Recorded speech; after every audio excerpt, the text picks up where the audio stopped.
Hey everyone, ये है class 8 की हिंदी रीडर का चैप्टर नंबर 7 बस्तर जनजाति में तुम्बा। बस्तर एक जगह का नाम है, जनजाति मतलब जो वहाँ के लोग रह रहे हैं उनको कहा गया है। तुम्बा तुम्बा एक चीज़ है जिसके बारे में हम पढ़ने वाले हैं कि वो उसको कैसे बनाते थे। तुम्बा क्या चीज़ होती है और तुम्बा किस तरीके से वो यूज़ करते थे डेकोरेटिव पर्पस के लिए, राइट। कैसे वो डेकोरेटिव सामान उससे बनाते थे। तो आज हम इस चैप्टर में वही सब पढ़ने वाले हैं। इस चैप्टर को पढ़ने का उद्देश्य क्या है, हमें ज़रूरत क्या है इस चैप्टर को पढ़ने की। आदिवासियों के जीवन में तुम्बा के विशेष महत्व को रेखांकित करना, मतलब आदिवासी जो लोग होते हैं जो जंगलों में रहते हैं उनकी ज़िंदगी में तुम्बा का क्या महत्व है, ये देखने के लिए, ये बताने के लिए ये चैप्टर रखा गया है। जैसे कि तुम्बा का विविध रूपों में उपयोग किया जाता है। विविध मीन्स अलग अलग तरीके से तुम्बा का यूज़ किया जाता है। इसको मेडिसिनल पर्पस के लिए भी यूज़ किया जाता है। एज अ सब्ज़ी हम खाते हैं। तुम्बा होता है लौकी को हम एज अ सब्ज़ी भी खाते हैं, मिठाई भी खाते हैं और मुखौटा बनाने में भी काम आता है। तो बेसिकली तुम्बा क्या है, तुम्बा लौकी के ऊपर एक फूल होता है इसको अलग अलग तरीके से यूज़ किया जाता है। आप जब ये स्टोरी पूरी पढ़ेंगे तो आपको समझ में आएगा। तुम्बा या लौकी हमारी त्वचा के लिए भी लाभदायक है। इससे अवगत कराना कि तुम्बा हमारे लिए कितना लाभदायक है, इससे अवगत कराना चाहता है राइटर। इस वजह से ये चैप्टर आपके बुक में है। पर्यावरण के संरक्षक के रूप में एक वस्तु के विविध प्रयोगों का प्रकाश में लाना, मतलब आप ये देखिए कि पर्यावरण जो हमारा एनवायरनमेंट है उसको अगर हम कंजर्व करके रखेंगे, उसकी हम देखभाल करेंगे, तो आप ये देखिए कोई एक भी चीज़ हमारे लिए किस तरीके से अलग अलग कामों में इस्तेमाल की जा सकती है, तो उस चीज़ पर ये प्रकाश डालना चाहते हैं राइटर। लोक सांस्कृतिक में वैविध्य, मिथकों से परिचित कराना, मान्यताओं से मिथकों से परिचित कराना, मतलब कि भाई आपकी जो लोक संस्कृति है इसमें कौन कौन से मिथ्स हैं, कौन कौन से मिसकॉन्सेप्शंस हैं, उनसे आपको परिचित कराना चाहते हैं, उनसे आपको बताना चाहते हैं कि ऐसा क्या क्या होता है। तो बस्तर के जनजातीय समाज में तुम्बा या तुमा उनका जीवन का एक अहम हिस्सा है। तुम्बा को क्या कहते हैं, तुमा भी कहते हैं। बस्तर एक जगह है जहाँ पर लोग रहते हैं, तो वहाँ के जो लोग हैं उनकी ज़िंदगी में तुम्बा का एक बहुत बड़ा हिस्सा है, वो एक बहुत बड़ा रोल प्ले करती है। उनके ग्राम्य जीवन में तुम्बा एक हमसफ़र की तरह विद्यमान है। उनके ग्राम्य जीवन मतलब ग्रामीण जो गांव में रहने वाली जीवन है उसमें वो एक हमसफ़र की तरह एक रोल प्ले करती है। जो बस्तर के आदिवासी समाज की तरह भारत के अन्य प्रदेशों में आदिवासी भी तुम्बा का उपयोग करते हैं। बस्तर के जो आदिवासी लोग हैं वो इस तुम्बा का यूज़ करते हैं उसी तरीके से जिस तरीके से और जगहों पर जो गांव के लोग हैं वो तुम्बा का यूज़ करते हैं। बस्तर की जनभाषा में इसे तुमा या तुमड़ी कहा जाता है। बस्तर में इसको क्या कहा जाता है, तुमा या तुमड़ी। कहा जाना उचित होगा कि बस्तर की वनवासी संस्कृति में तुम्बा का अहम योगदान है। जब कभी बस्तर के ग्रामीण अंचल का आदिवासी परिवार हाट बाजारों, खेत खलिहानों, कोर्ट कचहरी में या अपने सगे संबंधियों के यहाँ विशेष प्रयोजन से जाता है तो उसके सुख दुख का साथी तुम्बा उसके कंधों पर होता है, उसकी राह का हमसफ़र भी होता है। कहने का मकसद ये है कि जो वहाँ के लोग हैं, वहाँ के आदिवासी लोग हैं बस्तर के, वो लोग क्या करते हैं, वो कहीं भी जाते हैं हर जगह तुम्बा को अपने साथ लेकर जाते हैं, लौकी को अपने साथ लेकर जाते हैं, क्योंकि ये उनका एक हमसफ़र का काम करता है। जैसे कि आपको बार बार ये बताया जा रहा है, बहुत बड़ा रोल प्ले करता है उनकी लाइफ में। तुम्बा अर्थात लौकी का सूखा फल, जिसके सूख जाने के बाद उसका ऊपरी आवरण सख्त हो जाता है। तुम्बा मतलब जो लौकी का सूखा फल होता है उसके सूखने के बाद जो उसका बाहर का जो हिस्सा होता है वो टाइट हो जाता है और उसके अंदर के गूदे को बहुत तरीके से सावधानी पूर्वक बाहर निकाल लिया जाता है, ठीक है। और उसके बाद क्या होता है, वो जो सफाई कर ली जाए तो वो सूखी जो लौकी रह जाती है वो क्या कहलाती है, तुम्बा कहलाती है। मतलब जो बाहर का पार्ट रह गया वो क्या कहला जाता है, तुम्बा कहलाता है। लौकी हमारे जीवन में एक तरकारी या सब्ज़ी ही नहीं वरन एक औषधि के रूप में विद्यमान है। लौकी को हम एक सब्ज़ी की तरह खाते हैं, ठीक है, घिया भी हम जिसको बोलते हैं, ठीक है, लेकिन ये एक औषधि के रूप में भी विद्यमान है हमारी ज़िंदगी में। कहा जाता है कि लौकी की उत्पत्ति अफ्रीका में हुई, मतलब ये वहाँ से उत्पन्न हुआ, वहाँ से पैदा हुआ अफ्रीका में। अफ्रीका से होती हुई ये भारत पहुँची। लौकी की मानव भोजन से नाता बहुत पुराना है, मतलब ये लोग इसको बहुत टाइम से खाते आ रहे हैं। मेक्सिको की गुफा में ईसा से 7,000 से 5,500 वर्ष पूर्व, मिस्र के पुराने पिरामिडों में ईसा से 3500 से 3300 वर्ष पूर्व इसकी उपस्थिति इसके प्राचीनतम होने के सबूत दोहराती है। मतलब ये इन्होंने बताया कि ये कितनी पुरानी है, ये सब बताकर। भारत में मालाबार तट और देहरादून के नम जंगलों में आज भी जंगली रूप में पाई जाती है। भारत में मालाबार तट में होती है और देहरादून में नम मीन्स जो हल्के हल्के गीले होते हैं, वहाँ पर ये पाई जाती है। भारत में इसे हिंदी में लौकी, कद्दू, दूधी, लौका तथा घिया के नाम से जाना जाता है।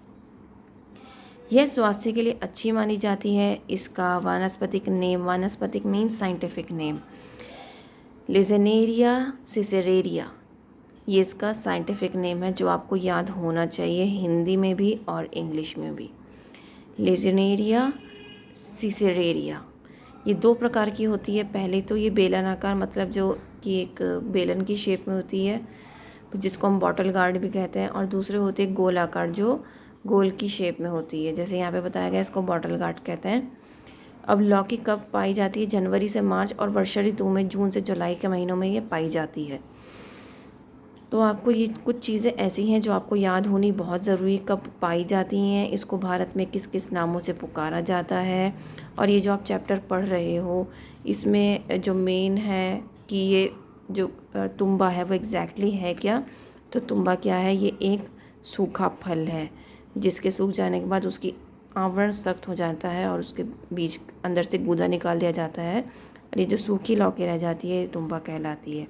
तो ये सब चीज़ आपको पता होनी चाहिए इस चैप्टर की। अब देखो, लौकी से अलग अलग तरह के व्यंजन बनाए जाते हैं। लौकी की एक खासियत यह भी है कि इसे व्रत या उपवासों में भी खाया जाता है। तो आप देख सकते हैं कि इसको हम व्रत में भी खाते हैं, उपवासों में भी खाते हैं। इसका हलवा बनता है, सब्जियां बनती हैं, छिलके की चटनी भी बनती है, सांभर में भी ये यूज़ किया जाता है, यहाँ तक कि मिठाई भी बनाई जाती है, राइट। और इसके कई सारे फ़ायदे भी हैं और इसके नुकसान भी हैं। हमेशा ये कहा जाता है कि जब भी आप लौकी यूज़ करो तो उससे पहले उसको चख कर ज़रूर देखो। चखने का मतलब होता है कि कड़वी है या मीठी है। अगर ये आप कड़वी निकलती है चखने के बाद तो आपको इसको यूज़ नहीं करना है, आपको इसका खाना भी नहीं बनाना है, कोई भी चीज़ नहीं बनानी है, क्योंकि ये हार्मफुल है फिर आपके लिए। और अगर ये मीठी है तो ये क्या करती है, आपके लिए फ़ायदेमंद है। लौकी का उपयोग सौंदर्य प्रसाधन के लिए भी, मतलब आपके ब्यूटी प्रोडक्ट्स में भी, ब्यूटी प्रोडक्ट्स के लिए भी आप क्या कर सकते हो, इसका यूज़ कर सकते हो। ब्यूटी लाने के लिए अपने फेस पर इसके छिलकों को पीस कर लगाना और लौकी के पत्तों को रस निकाल कर इसके मस्से पे लगाने से मस्सा जो है वो ख़त्म हो जाता है। तो इस तरीके से लौकी का आप कई तरीके से यूज़ कर सकते हो। बस्तर की जनभाषाओं में लौकी के प्रकारों को, अब देखो, बस्तर के जो लोग हैं, वहाँ के जो लोग हैं, वो लौकी को कैसे कैसे नाम से बुलाते थे, यहाँ पर वो सारे नाम लिखे हुए हैं। तो वो कौन कौन से नाम हैं? लाऊ, भैंस लाऊ, किंदरी लाऊ, लामड़ी लाऊ, डेरा लाऊ, तुमड़ी लाऊ, पिता लाऊ, जोगी लाऊ, महादेव लाऊ, छानी लाऊ, कसा लाऊ, टिरका लाऊ, भांडा लाऊ आदि नामों से पुकारा जाता है। अब ये बस्तर की जनभाषा है, मतलब वहाँ के जो लोग हैं वो इन नामों से इसको पुकारते हैं। तो आपको ये नाम पता होने ज़रूरी है, ठीक है। इस लौकी के पके हुए फल को बेल पर ही पककर सूख जाने के लिए छोड़ दिया जाता है, मतलब वहीं पर इसके फल को छोड़ दिया जाता है ताकि वो पककर सूख जाए। जब बेल पूरी तरह सूख जाती है तो पके एवं सूखे फलों को तोड़ लिया जाता है और इन फलों को कुछ समय के लिए छांव में सूखने के लिए छोड़ दिया जाता है। फिर इन सूखे फलों के ऊपरी हिस्सों में से एक गोला आकार हिस्सा काट लिया जाता है तथा उसके अंदर के सूखे गूदे वाले हिस्से में पानी भरकर छोड़ दिया जाता है। लगभग 1 हफ्ते में उसके सूखे हुए पानी के कारण सड़ जाता है, जिन्हें नुकीली लोहों के औजारों से तुम्बा के अंदर से बाहर निकाल लिया जाता है। अब देखो, जो बाहर का एरिया, उसका जो छिलका वाला पार्ट है वो सूख गया, छिलका सूख गया, अंदर से उसका गूदा निकाल लिया गया, ठीक है। और उसको अंदर से बिल्कुल अच्छी तरीके से साफ़ कर दिया गया। अब जो आपके पास जो बाहर का आउटर लेयर है वो रह गई है, वो मोटी परत है, उसको क्या कहा गया है, तुम्बा कहा गया है। ठीक है। बस्तर के जनजातियों के द्वारा पकी हुई लौकी पर चाकू से उकेरे गए पारंपरिक चित्रों को ही यहाँ लौकी आर्ट या तुम्बा आर्ट कहा जाता है। मतलब क्या है, अब उस तुम्बा के ऊपर क्या किया जा रहा है, आर्ट बनाई जा रही है, तो उसको क्या कहते हैं, लौकी आर्ट या तुम्बा आर्ट। बस्तर के आदिवासी अपनी दैनिक उपयोगी वस्तुओं के प्रति काफ़ी सजग रहते हैं। मतलब वो जो उनके लाइफ में यूज़ होती है रेगुलर डेली बेसिस पे, उनके लिए वो बहुत ज़्यादा एक्टिव रहते हैं। वो देखते रहते हैं भाई हमें क्या करना है, कैसे करना है, और अपनी जो सजाने संवारने वाली चीज़ें हैं उनमें बहुत ज़्यादा दिलचस्पी रखते हैं, चाहे वो उनके हाथ हों, कंधे हों, या फिर उनके सजाने वाले तीर धनुष हो, कुल्हाड़ी हो, कटार हो, पारंपरिक गहने हों। तो इन सबको क्या करते हैं, चाहे वो उनका अपना तुम्बा ही क्यों ना, उसे वो अलग तरीके से उसको सजाते हैं और एक रूप देते हैं। तुम्बे में वे गर्म सलाखों और नुकीले औजारों की मदद से पारंपरिक रेखाओं को उकेरते हैं। मतलब वहाँ का जो ट्रेडिशनल एक कल्चर है उसको वो उस पर बनाते हैं तुम्बा के ऊपर, और उस पर वो बहुत सारे रेखा चित्र भी बनाते हैं। मतलब कोई पिक्चर्स बनाना, जैसे कि हर जगह की एक खासियत होती है। ठीक है, तो वहाँ की भी कोई खासियत है जो वो लोग उस पर बनाते हैं। आकृति बनाते हैं, पशु पक्षी बनाते हैं, बेल बनाते हैं, तो अलग अलग तरीके से वो जो जिसको जो पसंद है वो बनाता है। ठीक है, और जब ये आकृति बन जाती है उसके बाद क्या किया जाता है, इसको साबुन से धो दिया जाता है और लकड़ियों पर लगने वाले वार्निश जो होता है उससे क्या किया जाती है, उसको चमक दे दी जाती है, क्योंकि वार्निश में चमक होती है। जैसे आप उस पर वार्निश लगाते हो तो उसमें चमक आ जाती है। और फिर क्या किया जाता है, इसको मार्केट में सेल किया जाता है ताकि आप इसको एज अ डेकोरेटिव पर्पज़ इसको यूज़ कर सको। ठीक है, आप ख़रीद सको। और इस तरीके से ये उनकी एक आमदनी का हिस्सा भी है कि तुम्बा का वो किस तरीके से यूज़ करते हैं, कितनी मेहनत करते हैं, उसमें इतनी सारी आर्ट और ड्राइंग करते हैं, फिर उसके बाद वो आप तक इसको पहुंचाते हैं एज अ शो पीस। ठीक है, इसके वहाँ पर नाइट लैम्प भी बनाए जाते हैं, बहुत सारी चीज़ें यूज़ की जाती है, बहुत सारे आकर्षक अलग अलग तरह के जो शो पीस होते हैं वो बनाए जाते हैं। जैसे कि होल्डर और बल्ब लगाकर भी क्या किया जाता है, एक नाइट लैम्प बनाया जाता है जिससे आपको रोशनी भी मिल सके और वो बहुत अच्छा भी लगता है। अब जब वहाँ पर कोई प्रॉपर त्यौहार होता है या कुछ अवसर होता है तो वहाँ पर उस अवसर के अकॉर्डिंग मुखौटे बनाए जाते हैं इस तुम्बा से ही। ठीक है, तुम्बों से बने अलग अलग प्रकार के मुखौटे अभिनय में जान भर देते हैं। अभिनय मतलब वहाँ पर जो नाटक चलते हैं।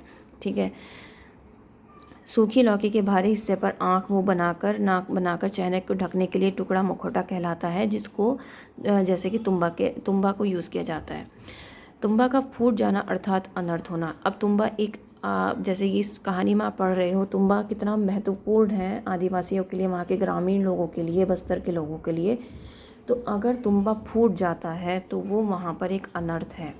मतलब ये है, वहाँ पर एक कहावत है, तुमा गला फूटी देव गला उठी। मतलब कि किन्हीं अपरिहार्य कारणों से यदि तुम्बा फूट जाता है तो लोक जीवन में समझा जाता है कि उनकी देवी देवता उनसे रूष्ट हो गए हैं, मतलब नाराज़ हो गए हैं, रूठ गए हैं, क्योंकि तुम्बा को उन्होंने देवता माना है। ठीक है, तुम्बा उनके लिए उनके जीवन में देवता का एक रूप है। ठीक है, बस्तर की जनजातियों में पृथ्वी की उत्पत्ति के पीछे एक मान्यता है। मतलब उनका ये मानना है कि पृथ्वी किस तरह से उत्पन्न हुई। आप ये देखिए उन्होंने किस तरीके से यहाँ पर एक्सप्लेन किया है। पृथ्वी की उत्पत्ति दंतेवाड़ा ज़िला, एक ज़िला है दंतेवाड़ा, उसके ग्राम पार्ला नामक गांव से जल प्रलय के साथ हुई थी। मतलब फ्लड आया था वहाँ पर, उससे हुई थी। और जल प्रलय के दौरान वहाँ पर एक आदि पुरुष लौकी के सूखे पात्र तुम्बा में अपनी पत्नी के साथ बैठ गया। तुम्बा में एक जो लौकी पुरुष था, आदि पुरुष आदिवासी जो था, वो तुम्बा में बैठ गया अपनी पत्नी के साथ और प्रलय में जल से तैरता रहा। उस आदि पुरुष का नाम था डड्डे बुर्का कवासी, जो कि किस में बैठा था, उस तुम्बा में बैठा हुआ था। तभी अचानक वहाँ भीमादेव प्रकट हुए और वह अपने हल उस प्रलय जल के भीतर चलाने लगे। और जहाँ जहाँ वो पल चलाते वहीं जहाँ जहाँ पर वो हल चलाते वहीं वहीं जगह पर क्या होती, पृथ्वी उभरने लगती, जिससे जिस ओर भीमादेव अपना हल चलाते उस दिशा में धीरे धीरे पृथ्वी अपने अस्तित्व में आती गई, तो धरती की मिट्टी ऊपर उठ आती।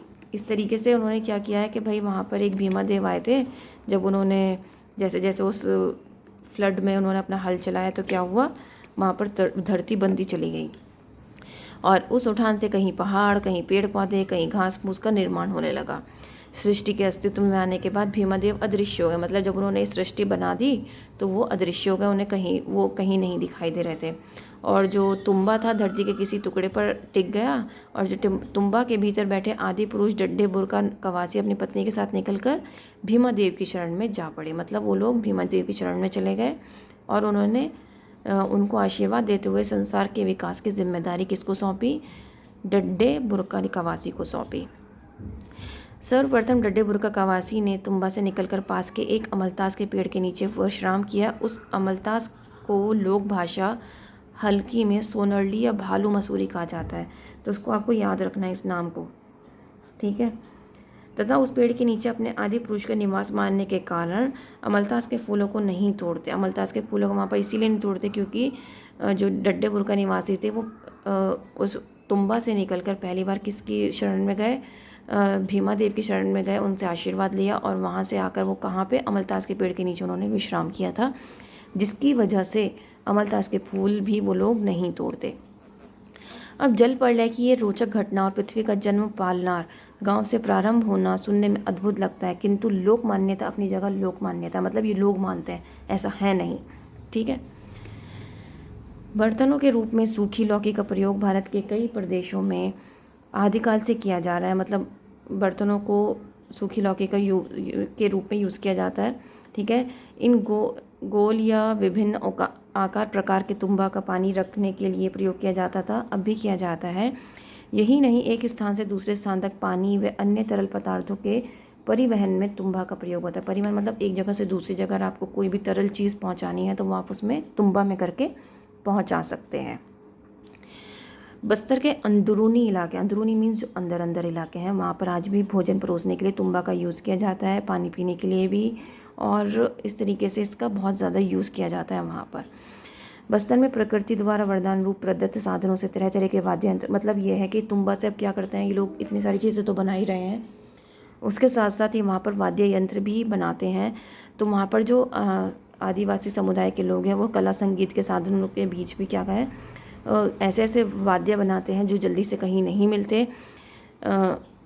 जैसे कि उन्होंने किंद्रीय किनेरी कहा जाता है, वो ऐसा यूज़ बनाया है उन्होंने, और शास्त्रीय संगीत में वर्णित किन्नरा का ही दूसरा रूप है। मतलब जो उन्होंने बनाया है ये, वो शास्त्रीय संगीत में किन्नरा है जो यूज़ किया जाता है।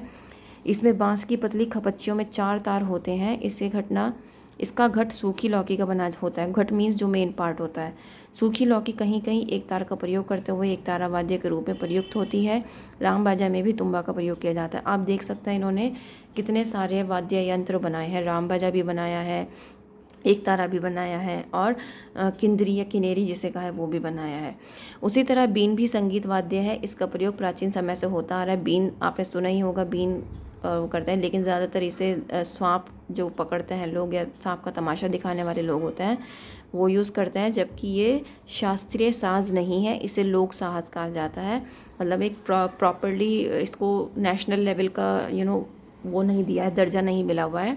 लोक साज मीन्स जहाँ पर पर्टिकुलरली किसी एरिया का जो लोक साज है वो कहा जाता है, ठीक है। इसे पुंगी या तुम्बी भी कहा जा सकता है। यह साज अब लुप्त प्राय है, मतलब अब ये आपको सुनने में नहीं आएगा। पश्चिम बंगाल में बाउल लोग गायकों द्वारा तुम्बा का प्रयोग किया जाता है। बाउल लोग एक कला है, वहाँ के लोग गाते हैं, तो तब उस टाइम पे क्या यूज़ करते हैं, तुम्बा का प्रयोग करते हैं। और खमक वाद्य में भी क्या किया जाता है, इसका यूज़ किया जाता है, और बाउल गायकी में भी इसका तुम्बा का यूज़ किया जाता है। इसके राइटर हैं रुद्र नारायण पाणिग्रही। इसको याद करिएगा, अच्छे से समझ में आना चाहिए आपको ये चैप्टर।